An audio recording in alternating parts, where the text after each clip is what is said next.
Get ready for traffic delays. The intersection at U.S. Highways 550 and 160 will be under construction all summer. The city of Durango gets even greener, and join the Lloyd family as they run to the bottom of the Grand Canyon and back in one day. These stories and more on this edition of Inside Durango News. I'm Ashley Dixon. You're watching Inside Durango News, your source for information about Southwest Colorado. Brought to you by Oxford Asset Management, inspiring confidence, growing dreams. Oxford Asset Management.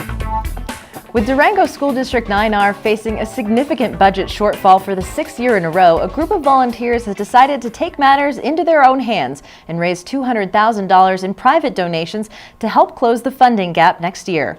The Durango Education Foundation launched the Community Action for Education, or CAFE, campaign after Colorado voters defeated Amendment 66 by a nearly 2-to-1 margin last November. The measure would have raised nearly $950 million for education statewide and more than $4 million for District 9R alone.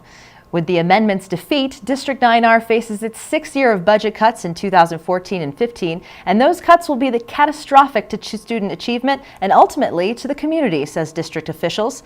Since 2009, the district has lost more than $4 million in funding and will be forced to cut more than $1.6 million next year. That's a total loss of more than $6.1 million during the past 6 years. But one group of education supporters says enough is enough, and it's time for the community to roll up its sleeves, put on an apron, and cook up a solution to the district's funding crisis. Earlier this winter, an anonymous donor agreed to match the first $50,000 that the foundation raises through the CAFE campaign. But the foundation wants to double that goal and hit $200,000 by the time school starts next fall. The funding will be used to purchase a menu of educational materials, technology upgrades, and educational services that each of the district's 7 elementary schools, 2 middle schools, and 2 high schools have identified as critical to student success. Furthermore, the foundation will donate 100% of the funds raised for classroom instruction and support, says Durango Education Foundation Executive Director Elizabeth Testa. According to foundation members, the funding wish list is more than frosting on an educational cake. It's a menu that includes hefty entrees like critical writing and math curriculum materials to ensure that students meet Colorado's new rigorous academic standards for literacy. It's buying enough computers so students are prepared to take Colorado's standardized tests online, a new requirement next year. And it's providing after-school and summer school support to students who need extra time to learn. While the CAFE campaign encourages financial donations to meet its goal, it also wants voters to pressure their state representatives to change the funding paradigm for public education. Raising private funds to finance public education isn't sustainable in the long run, says campaign organizers. Our strategies. We're actually looking for money, obviously, but we're also looking for community engagement. So we have 3 or 4 steps that we are asking the community to take. We have a fundraising dinner coming up April 10th at the Doubletree at 6 o'clock. We have, and our guest speaker for that is the 2011 Colorado Teacher of the Year, who's just a live wire on the subject of school funding. We are offering complimentary school tours the 15th, 16th, and 17th. Jean is actually in charge of them. The district has given us a school bus, and we're taking people on the road to see what is involved in having a 21st century classroom and why these needs are very, very important to be met. We're also asking people to give generously. Clearly, we have a menu of items that they can contribute to. The 4th step, we're asking people to contact their legislators and urge them to implement a sustainable funding model for education in the state. Colorado ranks 40th in the nation for school funding per pupil. but Durango 9R ranks 145th out of 178 school districts in the state. So we're kind of at the bottom of the bottom on per pupil funding. The CAFE dinner starts at 6 p.m. on Thursday, April 10th at the Doubletree Hotel. Tickets to the CAFE dinner are $75 per person or $600 for a table of 8. Featured speaker will be Michelle Pearson, the 2011 Colorado Teacher of the Year. Pearson is a North Glen, Colorado language arts and social studies teacher who is honored for her ability to rally families and community members in support of education. To purchase tickets or to make a donation to the Durango Education Foundation's CAFE campaign, visit the foundation's website at durangoeducationfoundation.org. The orange signs are up and the barricades are stacked neatly along the side of the road, a clear sign to drivers that construction on the new continuous flow intersection at U.S. Highways 550 and 160 has officially started. The intersection is getting a significant redesign to reduce congestion and increase safety at one of the busiest intersections on the western slope. According to Colorado Department of Transportation traffic engineer Mike McVaugh, the intersection sees 30,000 to 45,000 vehicles per day. Extensive analysis showed that neither a roundabout nor an interchange would increase traffic efficiency, and both options were far too costly. The new continuous flow intersection, or CFI for short, will reconfigure the highway to allow concurrent traffic movements to ease congestion.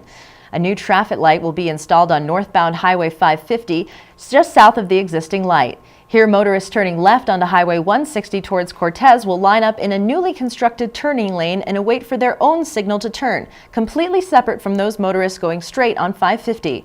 This allows southbound traffic on Highway 550 to move concurrently with traffic turning left onto Highway 160. In an effort to keep everything flowing smoothly in the surrounding areas, the intersection at Highway 550 and College Drive will also be reconfigured. The construction is slated to last through mid-August, which means there's plenty of time for local motorists to get frustrated. But given that Durango doesn't have a commuter corridor or much of a rush hour, the delays can often be avoided by traveling in off-peak times, says CDOT spokesperson Nancy Shanks. According to Shanks, the heaviest traffic times for the Highway 550-160 intersection are from 7:45 a.m. to 8:15 a.m., and then roughly the same 30-minute window around the 5 o'clock hour. Motorists can expect single lane closures Monday through Friday during the day and nighttime hours. As of now, CDOT doesn't expect any weekend work, so traveling on Saturday and Sunday will be easier. Thanks to modern technology, Durango drivers who want updates on the continuous flow intersection can sign up for email and text message alerts straight from CDOT. Residents can log on to coloradodot.info and click on the green cell phone icon in the upper right-hand corner of the page. From there, you can select the specific Highway 550-160 project that you want to monitor. As the construction gets started, Shank reminds motorists to slow down when they enter the construction zone, especially those drivers coming north from Walmart, where the speed limit drops from 50 to 35 miles per hour. CDOT is asking drivers to be aware of flagging personnel and construction crews operating in and around the intersection and to stay off cell phones when going through the area. Up next, the city of Durango gets greener. We're out. Own your own health. Sign up for the annual 9 Health Fair scheduled for Saturday, April 12th at Escalante Middle School. Dozens of free screenings available. Bring you sight glasses to donate. Pre-register online in April at 9healthfair.org. You're watching Inside Durango News. I'm Ashley Dixon. The city of Durango will purchase 100% of its electrical power from sustainable energy sources, Mayor Dick White announced at a recent city council meeting. It's not the first time the city has purchased green energy to power its buildings. 6 years ago, the city decided to purchase sustainable energy, but when the recession hit, it had to cut costs, and that meant it had to pull the plug on green energy. With a more robust budget and more affordable energy options, the city is green again. Cost of green energy from La Plata Electric has dropped, I think it's more than a factor of 10. And so, although we had continued buying green energy for our LEED certified buildings, the library and the transit center, we have now gone back to purchasing 100% green energy for all city facilities. The cost is, I think, less than $10,000. And I realized this possibility a few months ago, mentioned it to the city manager, and he just put it in his budget, and we didn't even have a discussion about it. The city of Durango will purchase green power generated by Wyoming wind farms and transmitted over the La Plata Electric Association power grid. White hopes that the city's decision will spark a commitment in commercial and residential users to purchase environmentally friendly energy. And to provide an incentive, the Four Corners Office for Resource Efficiency will offer a $100 discount for the first 50 residential energy assessments and a $200 discount for the first 25 commercial assessments. Residents and business owners who make energy-saving upgrades also may qualify for $500 in matching funds to offset their costs. With the city's purchase of renewable energy, the next logical step will be to create its own energy. There's a new piece of this story. I believe next month the City Council is going to be examining a couple of proposals from staff for solar farms on city property. To bring your property into the green age and to take advantage of these incentives, call the La Plata Electric Association at 247-2674 or 4Core at 259-1916. The first Music in the Mountains concert will be July 13th, but the 28th annual festival season got a kickstart with a martini party and art auction on March 23rd at the Toatin Gallery. In the past, the annual festival opening has featured the artist and artwork that will become part of the season's poster and other marketing materials. This year, the Martini Party featured nearly a dozen finalists who had submitted their work for the honor. And the winner?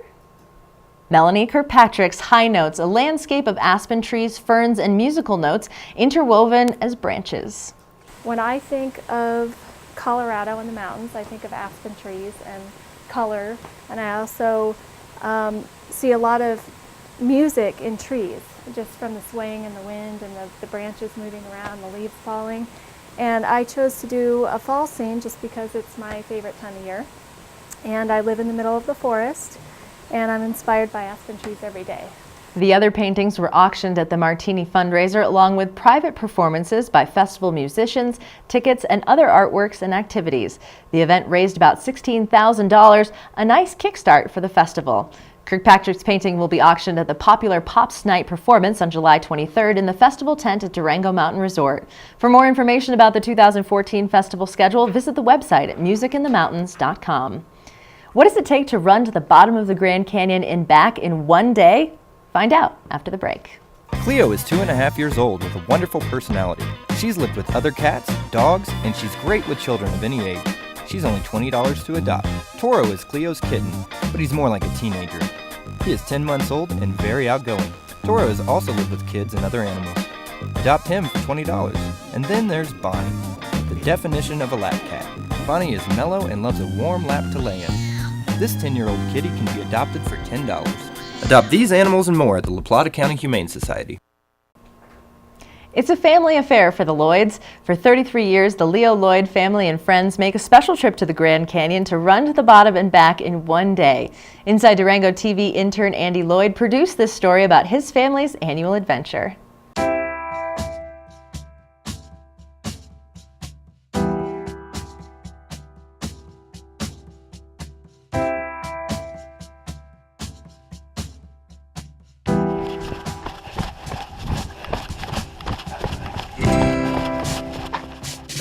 This is the story of a man who loved to run, and an eager follower that upheld that passion for over 30 years. A story about a man named Paul Pixler, who started the annual tradition of running the Grand Canyon.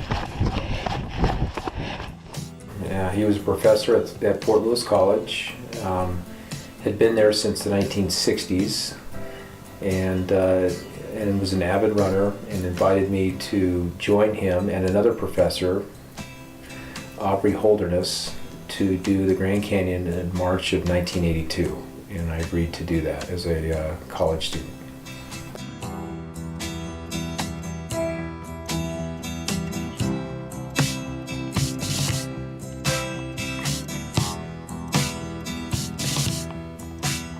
And of the generations to come, the tradition of running the Grand Canyon has been sustained.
Andy is a junior at Animas High School, and he worked as an intern with Inside Durango TV for the month of March. Great work, Andy.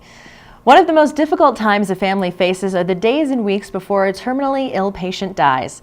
Hospice of Mercy provides compassionate, in-home care that allows family members and their loved ones to come to terms with their inevitable passing. And each year, local restaurant chefs ladle up some soup for the soul to raise funds to support the hospice. Then stay tuned for information about the 9 Health Fair coming up in April. Few things in life are more soulful than a warm bowl of soup, unless, of course, you're sipping soup to raise funds for a new hospice care center at Mercy Regional Medical Center.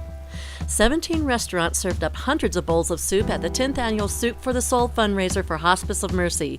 The event raises operating funds for the organization that provides in-home, end-of-life care for more than 200 Southwest Colorado residents a year. Well, this is we're here at Soup for the Soul, and it's a benefit for Hospice of Mercy. I've participated in the event every year, and happy to be here again. Looks like a great turnout this year of I think 450 people. So this would be a great way to help support a worthy cause here in town and feed some hungry people. For the past 2 years, the Mercy Foundation also has been on a mission to raise $4.3 million to build a 12-bed hospice facility on the Mercy Medical Center campus to care for those patients whose loved ones can't care for them at home. And on March 19th, the 10th annual Soup for the Soul event did not disappoint. The fundraiser generated more than $192,000 in donations. Of that amount, about $72,000 was raised for hospice operations through ticket sales and a silent auction. Donors also contributed more than $120,000 during a unique paddle auction for the capital campaign to build a hospice facility at Mercy. Kent Curtis, president of First Southwest Bank, started the bidding with a pledge of $25,000, followed shortly after by Ed and Patty Zink, who matched the pledge on behalf of the Iron Horse Bicycle Classic. The hospice facility will provide acute care for end-of-life patients whose conditions are too complex to stay at home, respite care to give caregivers a break from watching over their loved ones, and residential care for patients who have no one at home to care for them. In addition to the fundraising activities, Hospice of Mercy honored the employees of Alpine Bank with an award of courage in recognition of their resilience after the bank lost 4 employees in a private airplane crash 3 years ago. And who won the best soup of the evening? Chimayo's apple and root vegetable soup tied with East by Southwest chicken tortilla soup with avocado and queso fresco for the top honors. More than 450 guests attended this year's Soup for the Soul. The 9 Health Fair returns to Durango on April 11th and 12th, and we have Karen Zink in our studio today to tell us more about it. Thanks so much for joining us, Karen. Thank you, Ashley. Now, I'm familiar with this event because I used to live in Denver, and this has been going on for a long time statewide. How many years has this been happening? This year is the 36th 9 Health Fair. Wow, so give me a little history on it. The 9 Health Fair started from a National Health Initiatives program 36 years ago, and Colorado is the only state, it was piloted in 17 states, and Colorado is the only state that still has 9 Health Fair. Really? Mm-hmm. Oh, well, good for us, I guess. Good for us, yes. So it's coming to Durango, but I know it's also going to so many different locations as well. 9 Health Fair is a statewide program, and you can find a health fair in your community by going to 9, the number 9, healthfair.org. Locally, it will be in Durango, Bayfield, Ignacio, Pagosa Springs, Silverton, Cortez, Mancos, Dolores, Dove Creek. So you can't get away from it, really, is what you you're really saying. can't get away from it. No excuse not to have your blood drawn at the health fair. And there are so many different tests and screenings that you can do. I know some are free and some are paid for, but for the person that's just looking to maybe get an overall, kind of screening on where their health is, what's available to them for the free screenings? The free screenings include height, weight, blood pressure, hearing, vision, dental, pulmonary function, skin screening, bone density. It's a very comprehensive health fair. It sounds like it. And this would be, prime stuff for people that have maybe been dragging their feet on getting to a doctor or booking an appointment, stuff like that. Prime time to get good health care at no cost. And the volunteer screeners are local physicians, the respiratory therapy department at Mercy Regional Medical Center, nurses, physician's assistants. So it's people in our community who work in our community, but they volunteer their time for the health fair. Very nice. And now I know you can even get more comprehensive with it as well. If people are looking to maybe dive further, they think, all right, I'm going to really get into this and do all of the tests I can possibly do. What other tests are included if you're willing to maybe pay a little bit more? Most people come for the blood tests. Okay. And that includes a complete chemistry panel, electrolytes, liver function, kidney function, iron content in the blood, thyroid testing, cholesterol testing. That's the standard test panel for about $30. The optional screenings that you can add on to that are a blood count, complete blood count looking at red blood cells, white blood cells, the composition and the health of the red and white blood cells, vitamin D screening, hemoglobin A1C, which is very important for those who are overweight or think they might be diabetic. It's a retrospective look at blood sugar. And for men over age 40 or with an early family history of prostate cancer, there is a prostate-specific antigen test. And the tests run between $30 and $40. The standard chemistry, again, is $30. So all of these tests would come up to a little over $100 for the entire batch of tests. Which is really nothing compared to what you would pay if you were going to the doctor. It's a good price. So how old do you have to be to qualify? I mean, is this for kids, for adults? This is for adults age 18 and over. Okay. Because they have to give consent for having their blood drawn. And the results of the blood draw are sent directly to the participant. So no one sees the blood tests except for the participant, and if there are abnormal values, those are flagged by 9 Health Fair, and they have nurses that call the participant and say, do you realize your blood sugar is 200 and you really need to get into your healthcare provider, or we see that your liver function tests are abnormal, please see your healthcare provider. But other than that, the participant is not contacted, and those results are very secure. Good. Now we talked about this being, really valuable for people over 65, but definitely for people who are underinsured or uninsured, the 20 and 30 something population. You're really hoping to see many of those come out for this as well. We have a lot of people attend our health fair who are athletes. Oh, good. Lots of runners, cyclists. They want to know what their blood tests look like, what their pulmonary function test looks like. And so we have quite a few young, healthy people attending our health fair. And for the convenience factor and the cost factor, I mean, it seems like kind of a no-brainer. So it's going to be April 11th and 12th. Where is it going to be happening here in Durango? April 11th is a blood draw, height, weight, blood pressure only at the fairgrounds. And that's targeted towards seniors, so those over 55. And we won't turn anyone away from that health fair, but it's not a comprehensive fair. It's just mainly for collecting blood for those over 55. And then if they want to attend the main health fair, April 12th at Escalante Middle School, the people who have their blood drawn on Friday can go straight into the larger health fair and go to the optional screenings, and they can come after they've eaten breakfast and they're not fasting. Good. So they can go straight to the skin screening or the pulmonary function or the bone density or whatever they want to do. Very nice. So it's going to be super convenient, 11th and 12th. So make sure you log on to 9 Health Fair, numeral 9healthfair.org for more information. Thanks so much for joining us today. Appreciate the info. Thank you, Ashley. After the break, your community updates. It's full steam ahead on the Durango and Silverton Narrow Gauge Railroad. Enjoy a historic trip through southwest Colorado's rich scenery with winter excursions through Cascade Canyon, a picturesque and snow-capped ride. Get a taste of wintertime in the San Juan Mountains just as people did over 100 years ago. A winter ride on the train takes you deep into a rugged and beautiful landscape, an experience you won't soon forget. Visit the depot or durangotrain.com. You're watching Inside Durango News. I'm Ashley Dixon. Here are your weekly updates. The opening reception for the exhibit Spanish Colonial Arts Origins will be at 5 p.m. on Friday, March 28th at the Durango Arts Center. The exhibit includes artifacts and information from the Center of Southwest Studies collection and the Rocky Mountain Council of Latin American Studies. Visit durangoarts.com for more information.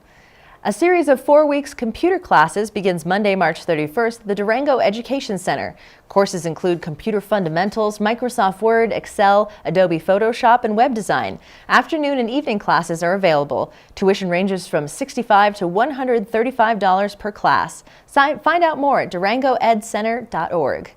The Women's Resource Center will host a reception to honor the late Morley Ballantyne, founder and publisher of the Durango Herald, from 5 to 7 p.m. on Monday, March 31st at the Rochester Hotel. Ballantyne was inducted into the Colorado Women's Hall of Fame on March 20th. Visit wrcdurango.org for more information. The First Thursday Art Walk begins at 5 p.m. on Thursday, April 3rd at the downtown Durango Arts Galleries. The Durango Arts Center will feature a lecture by Totaline Trading Post owner Mark Winters, who will discuss Hispanic textiles of the New World starting at 6 p.m. at the Durango Arts Center. His presentation is part of the Spanish Colonial Arts exhibit on display through May 10th. Visit durangoarts.org for more information. Colorado Legal Services and the Southwest Colorado Volunteer Bar Association will offer a free bankruptcy clinic from 9 to 11:30 a.m. on Friday, April 4th. The clinic will walk participants through filing process paperwork and the necessary documents to file for bankruptcy. You can call 247-0266 for more information. The Durango Arts Center Applause Theater Group will present Dr. Dolittle on stage starting at 7 p.m. on Friday, April 4th. Tickets are $8 for audience members 8 years old and older and $7 for those 7 and younger. Tickets are available through what'shappeningdurango.com. That's it for this week's Community Updates. The Community Calendar is brought to you by what'shappeningdurango.com. Post your free event today and join the one-stop, easy-to-use events calendar for Durango. I'm Ashley Dixon. Thanks for watching Inside Durango News, and remember, keep watching. You'll like what you see. Tune in weekly to watch Inside Durango News, your source for information about what's going on in Southwest Colorado. Inside Durango News has been brought to you by Oxford Asset Management, inspiring confidence, growing dreams. Oxford Asset Management.